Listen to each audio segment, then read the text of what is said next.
On a recent trip to Atlanta, I was reminded again that Northerners are always in a hurry. I never realized I was a Northerner until I visited the South for the first time.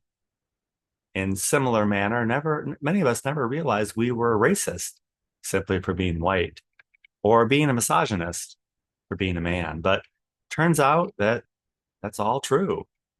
We're always the last ones to know. Even evil people can give good gifts. That's my favorite message I hear in the Bible. It's countercultural. Nobody is just one thing. Yet, in the name of diversity, we try to put everyone into a box. God doesn't. He doesn't put us into any kind of box, but the world does. We all have the opportunity to do as much good as we can, and the world can figure it out later. Welcome. Welcome to Sunday Coffee Hour. I'm Stanley Smith at Sunday Coffee Hour. We talk about everything and nothing. This Sunday, we talked about American Blacks, Alligator Alcatraz, John Portman, and flood season. The readings at Washington National Cathedral were from Deuteronomy. Nothing is beyond the grasp of God. He's always near. And from Colossians, God sets a plumb line before us. The gospel reading was from Luke. Don't bring lawyers into a situation because you'll be sorry. The sermon at Washington National Cathedral was by Spencer Brown. He preached about red letter Jesus. Whether we had a red letter version of the Bible or not, we think we know the words of Christ. Words in red get our attention. Christ's words get our attention, but it doesn't mean we really know or understand them. Words often get in the way.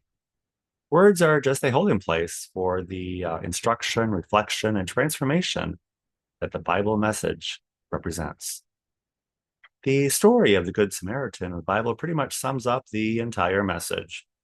Love others as you would love yourself. As you have loved the least of these, so you have loved God. It's a scathing indictment. Even being indifferent to God is at least an acknowledgement of Him. We're often indifferent to ourselves, others, and the world around us. If that's the only gift we can give, start there. Choosing words carefully, offering a smile, and lending a helping hand in small ways. We we can do that. And then we can build upon it. We can know and understand the words of the Bible, but then we have to go out and do it. It's not like reading the book and then not seeing the movie. We have to do both. We have to learn it, get it, and then do it, providing healing and reconciliation instead of rancor and grief. None of us want to be a pushover. Life is problematic enough. The journey on the road can be difficult. During challenging times, the road can even be dangerous. We do it anyway. We can be undocumented, gay, or transgender, and we do it anyway. Showing love, compassion, and forgiveness, we always do it anyway. At St. James Cathedral, the sermon was by Frank Donahue. He preached about bringing the plumb line into our lives. As soon as we bring something whole and complete and straight into our lives, we can see how screwed up things really are. How do we reconcile our lives with all that? We're saying one thing and doing something else. On Sunday, we acknowledge God's will and vision for our lives and the life of the world, and then we go out and live something else. Love your neighbor as yourself sounds simple enough, but we live in a world with Vegas odds. We always have a winner, and the odds are always in favor of the house. Winning is kind of just an illusion to us because it's all about supporting the systems of the world. We have a winner and we need to have a loser. Someone to hate is even better. That always favors the house. There's a distinction between those who know the law and those who fulfill the law. Suggesting and abiding with and choosing to walk with others is different than living our lives and hoping that the federal government takes care of all that for us. We don't want to walk the walk. Instead, we are praying that Washington will fix it all for us so we don't have to bother. Those are the house odds we prefer. Buying someone food on the street to eat instead of giving money can set you back considerably due to inflation. Why should we decide what people want to eat? Buying chicken fingers for someone today along with a Coke, it's probably going to cost you about $40. Now, that's the pain and suffering and fighting with that few of us want to do.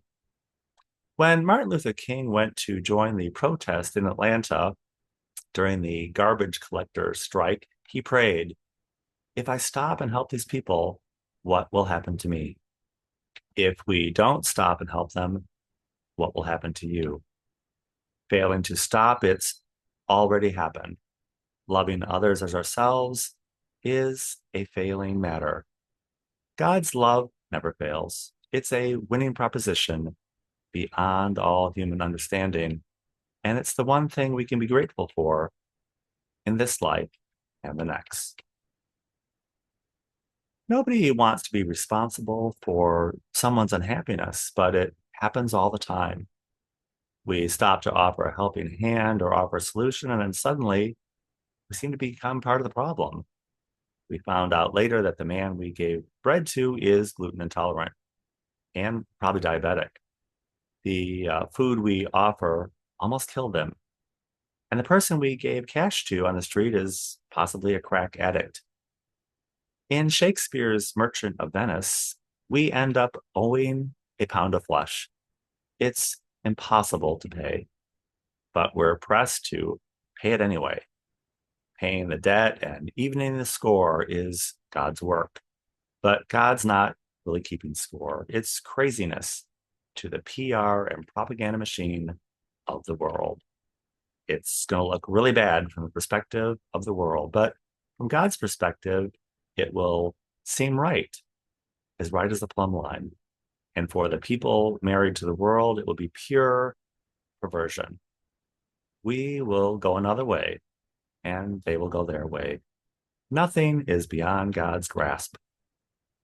If you would like to join us at Sunday Coffee Hour is every Sunday at 12 noon Central Time on Zoom. I will include my email in the description of this video. Be happy to send you an invitation. And I look forward to seeing you very, very soon.